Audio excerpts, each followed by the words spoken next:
Hi guys, magandang hapon. Kararating ko nga lang po guys. At today magluluto po tayo guys. Alala niyo po guys yung papakol fish po kahapon. So lulutuin na po natin siya today.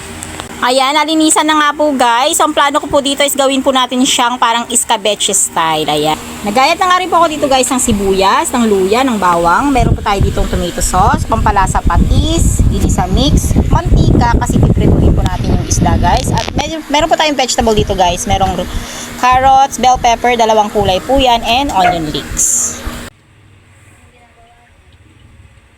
Make sure nyo guys na mainit po inyong mantika bago nyo po ilagay ang inyong isda guys. Para maganda po yung pagkakaprito.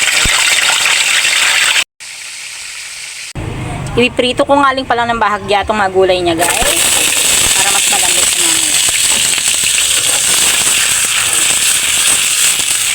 Ito po palang tapakol fish natin is ginalatan po natin kasi po medyo matigas po yung balat po ng isda na to. So mas maganda po balatan po talaga bago po to iluto. Nga po guys, naprito na po lahat ng papakol fish natin. So isi-set aside po muna natin to.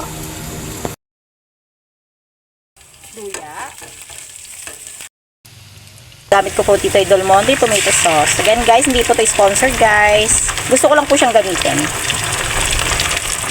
Naglag po tayo ng konting water guys. Naglagay nga rin pa ako ng pepper dito guys. Depende kung gaano po karami ang gusto nyo. Casa brand nga po palang gamit ko. Lagay na rin po ako ng patis guys, pampalasa. Depende kung gaano po kaalat ang gusto nyo guys. So nasa inyo po yan. Ting sugar para lang may konting tamis po.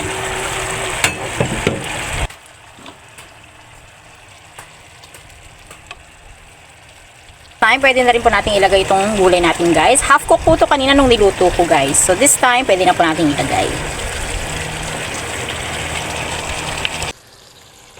So yan. Luto na po ang ating ulam. So ready for serving na po ito. So lalagyan lang po natin to ng onion leeks na garnish guys. Luto na nga po ang ating escabeche style po na papakol fish. Tara, kain na po tayo. So tara guys, tikman na po natin tong ating recipe for today. Ito nga pong escabeche style na papakol fish. First time ko po itong lutuin guys at ngayon ko lang po ito matitikpan ng ganitong recipe. Unahin po natin dito po sa isda niya. Ayan guys.